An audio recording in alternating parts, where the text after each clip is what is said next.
Ya, tidak boleh tidak berbuah. Silakan Lian Xiong. Siapa ini? Li Sun Sun. Malam, Mbak Elia. Ya malam Pak, silakan Pak. Ya, shalom. Di Ulangan 13, Teh. Ya, ayat berapa Pak? Dari ayat 1 dan seterusnya. Itu Tuhan berbicara tentang siapa? Ya.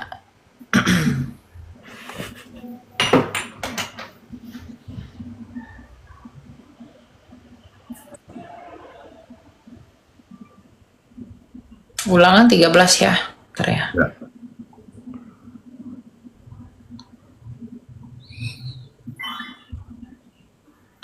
Mana sih ini? Bentar ya.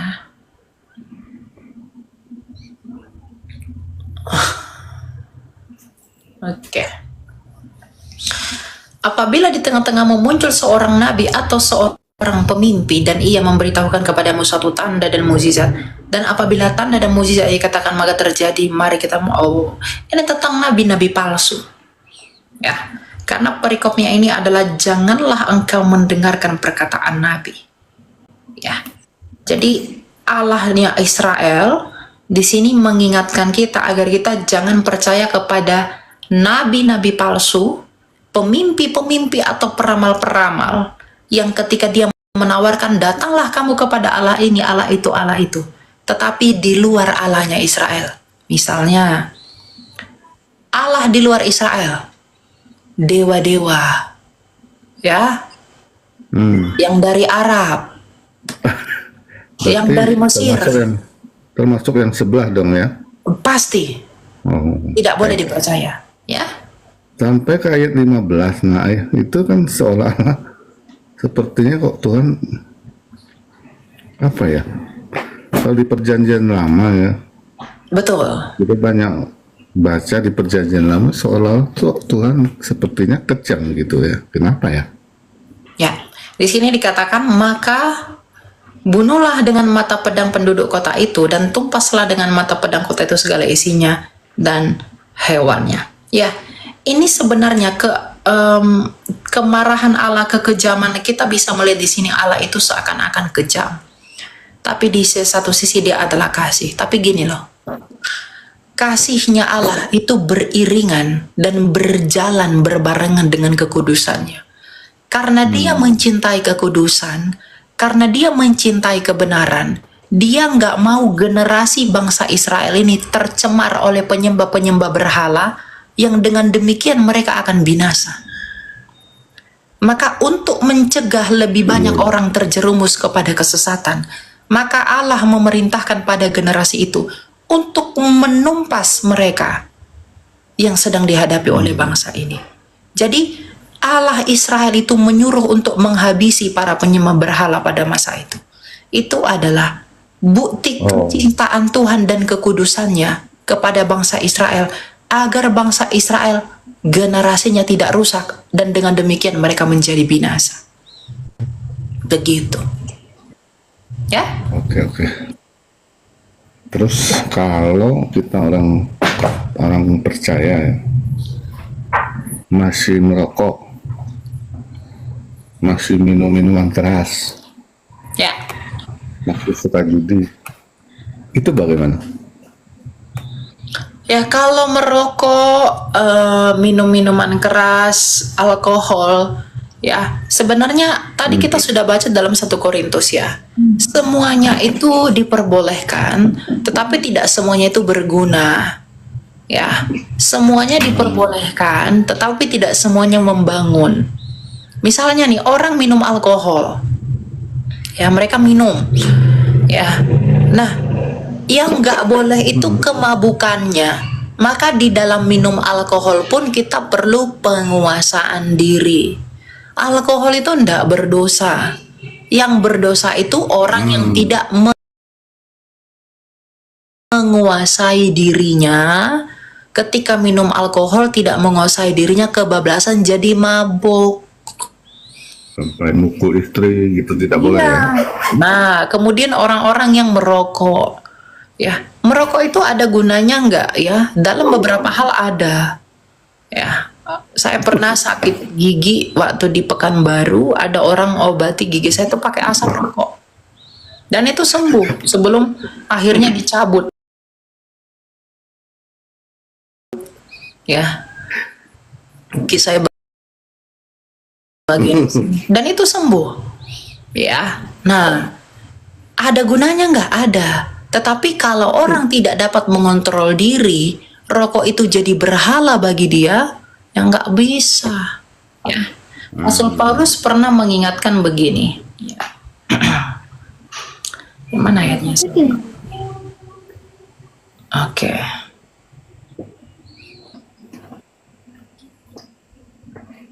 Bentar ya, saya cari ayatnya ya. Nih, 1 Korintus 6 ayat 9 ya. Ini ucapan Rasul Paulus ini. Maaf, Papi. Kok lama banget sih jaringan ini ah. Ntar ya, sabar ya teman-teman. Buka kertas aja. Oh ini. 1 Korintus 6 ayat 9. Oh, bukan di situ ya. Ayat 12 dikatakan begini. Segala sesuatu halal bagiku, tetapi bukan semuanya berguna. Segala sesuatu halal bagiku, tetapi aku tidak membiarkan diriku diperhamba oleh suatu apapun. Ini kuncinya. Jadi kita jangan mau diperhamba rokok, buat kita ketergantungan. Jangan kita mau diperhamba alkohol, buat kita ketergantungan. Jangan mau diperbudak sama yang begitu. Ya. Jadi Rasul Paulus jelas, segala sesuatu halal bagiku, tetapi bukan semuanya berguna. Segala sesuatu halal bagiku, tetapi aku tidak membiarkan diriku diperhamba. Nah, kalau rokok, kalau alkohol itu membuat kita menjadi diperhamba, kita nggak bisa kontrol diri, kita nggak bisa kuasai diri, yang akhirnya kita sampai mabuk, sampai sakit-sakitan karena merokok terlalu aktif, ya itu nggak boleh. Tapi kalau bisa kuasai diri, kontrol diri, karena hal itu berguna, silahkan, nggak masalah. Itu poinnya, gitu loh. Ya? Kalau judi? Ya judi enggak lah, kau beramal-ramal. Yang begitu tuh jangan. Judi-judi jangan. Jangan ya judi ya. Judi ntar, waduh, bahaya. Nanti ditangkap Pak ini kita, Pak Polisi. Silakan Yudia. Halo. Yudia Akanur. Ada orang? Halo, halo. Ya, silakan. Ada yang mau ditanyakan, Yudia?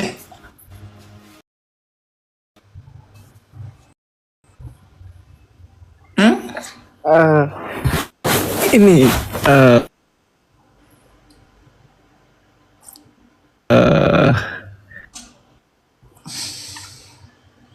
apa yang mau kau tanya?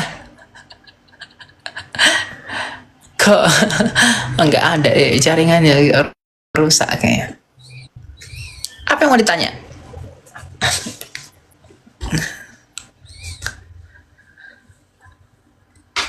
Oh, nggak ada ya. Oke lah, Blue Raka, silakan Blue Raka dulu deh. Nanti deh Yudia deh. Blue Raka, selamat malam. Halo? Nggak ada juga kah? Blue Raka, buka mikrofonnya Pak. Soalnya tadi saya mute. Saya undang untuk ini ya. Nggak ada juga kah?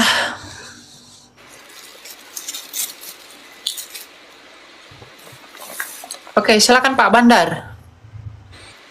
Ini Bang siapa ini? Kak Elia, Yo, silakan. bagaimana caranya kita supaya nggak jatuh di dosa yang sama? bagaimana caranya supaya kita nggak jatuh di dosa yang sama? Ya, jauhi lingkungan yang membuatmu dosa itu tetap dilakukan. Jauhilah, Alkitab berkata, jauhilah orang-orang yang tidak membangun dan jauhilah orang-orang yang fasik. Jangan bergaul dengan orang-orang yang fasik. Nah, kalau misalnya sesuatu membuatmu melakukan dosa itu, kamu harus menjauhkan diri dari hal itu. Gitu. Itu tentang kitanya aja, penguasaan diri bagaimana. Bisa nggak kita lakukan itu? Tapi kadang kan kita udah menjauh, udah berapa lama datang lagi gitu, dia yang orang-orangnya gitu. Ya, tetap dilawan. Keinginan daging itu akan selalu ada, Pak. Keinginan dosa itu akan selalu ada. Tapi itulah perlawanan kita itu. Ya. Melawan daging. Coba kita lihat di dalam 1 Korintus 4 ayat 10. Kami bodoh oleh karena Kristus, tetapi kamu arif dalam Kristus. Kami lemah, tapi kamu kuat. Kamu mulia, tetapi kami hina. Kami bodoh oleh karena Kristus. Itu maksud Rasul Paulus adalah tentang menanggalkan kedagingan dan berjuang melawannya. Ya. Jadi setiap hari kita harus berjuang dan kita itu punya apa? Punya keinginan untuk melawan hal-hal itu. Bukan malah, ya udah nggak apa-apa deh, itu hal biasa. Nah, yang seperti itu nggak bisa. Mengganggu banget ya. Tapi susah terkadang sih turunnya. Gimana, Pak? Memang agak susah memang. Iya, memang susah, pasti susah. Tapi harus dilakukan. Ya? Oke, terima kasih Kak Elia. Oke. Ada lagi yang mau Bapak tanya, Pak? Ya cukup Kak. Oke.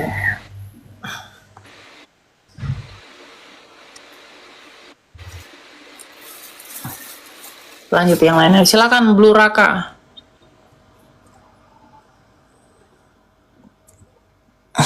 Halo.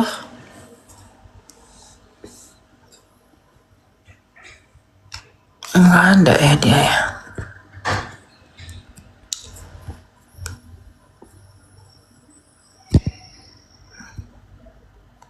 Lanjut ya.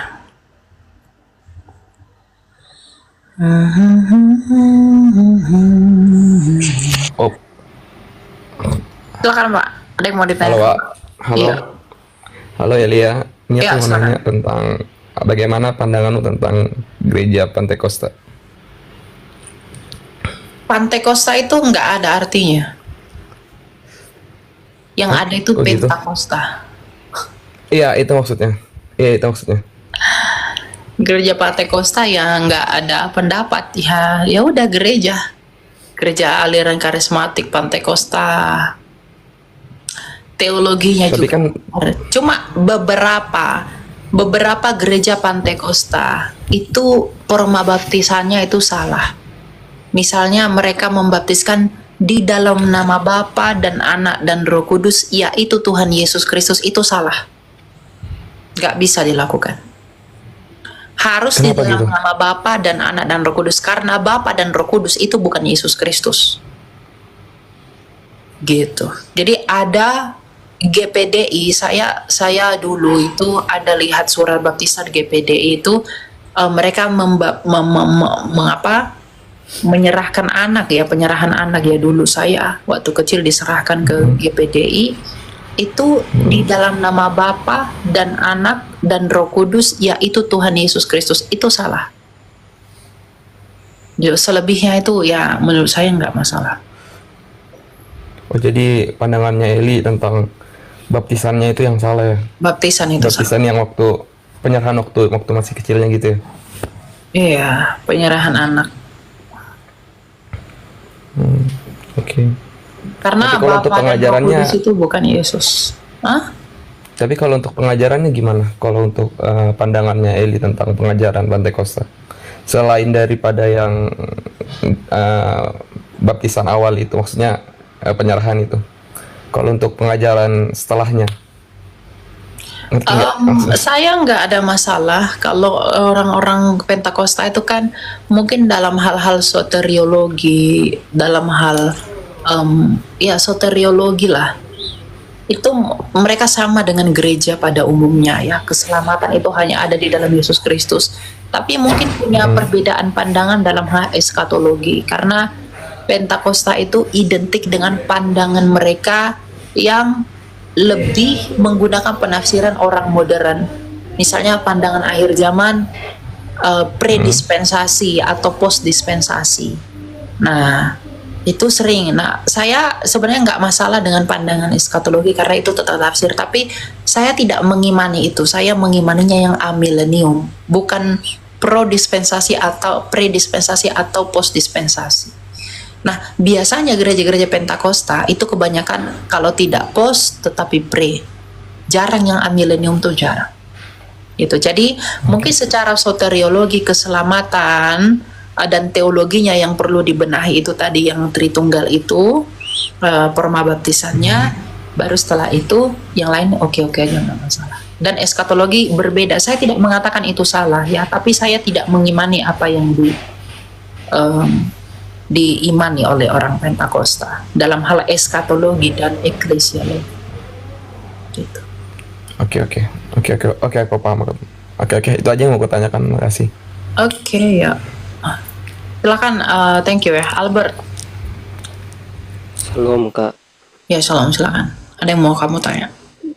Kak, aku mau tanya ini tentang ini orang yang sudah mati tapi datang ke mimpi gitu.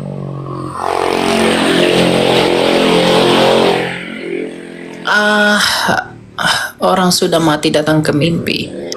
Orang sudah mati datang ke mimpi itu tidak ada. Itu setan itu. Terus Ya. lanjut Kak untuk ini usir roh-roh jahat itu dengan cara apa? Mengusir roh-roh jahat itu diusir di dalam nama Yesus dan oleh kerja kuasa Tuhan. Dan Tuhan Yesus berkata di dalam Markus ya. Kita baca Markus 16. Ya.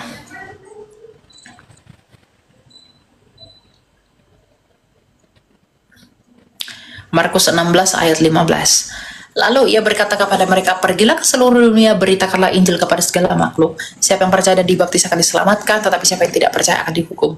Tanda-tanda ini akan menyertai orang-orang yang orang percaya. Mereka akan mengusir setan-setan demi namaku. Ya, jadi apa tanda orang percaya? Mengusir setan di dalam nama. Di mute dulu, yang saya mute itu tolong di mute dulu. Kerja sama ya. Tolong ya. Saya nggak bisa dengar yang bising-bising soalnya. Ya, jadi tanda orang percaya itu adalah mengusir setan dalam nama Yesus. Jadi kalau kamu mau tanya gimana caranya mengusir-ngusir setan dan bla bla bla itu, ya usir di dalam nama Yesus Kristus. Gitu. Gitu ya Albert. Kak, lanjut nih. Aku penasaran tentang yang di bagian Wahyu yang kerajaan 1000 tahun itu. Ya, gimana?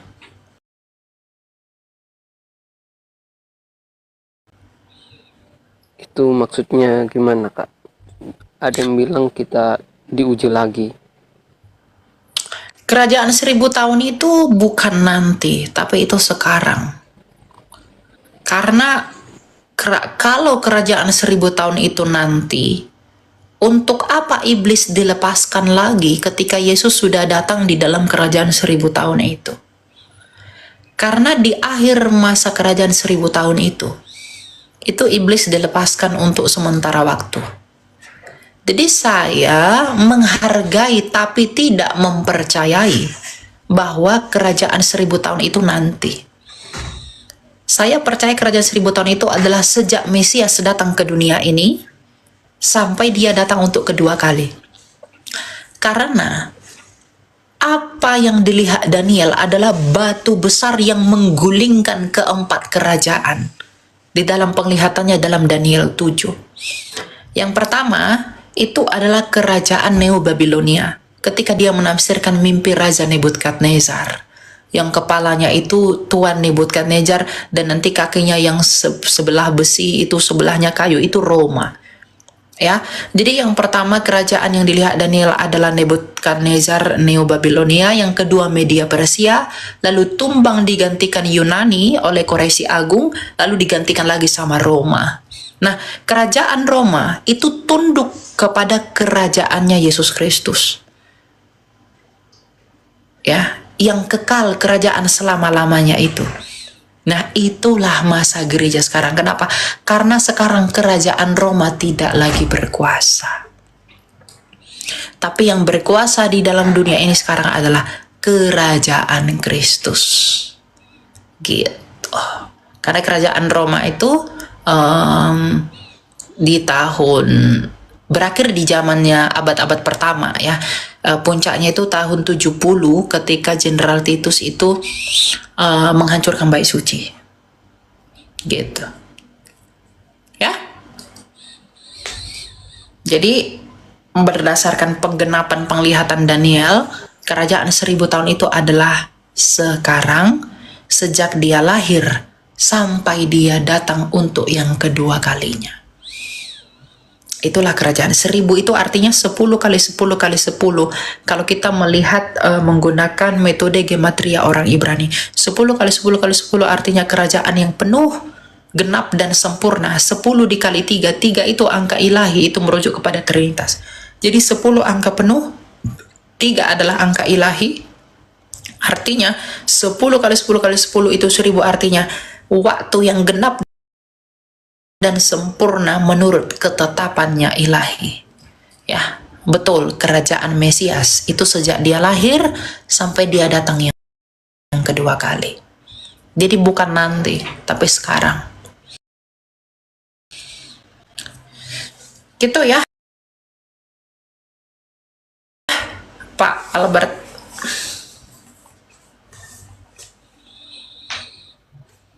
Baik, terima kasih banyak Kak Elia. Salam, Tuhan Yesus memberkati. Tuhan berkati ya.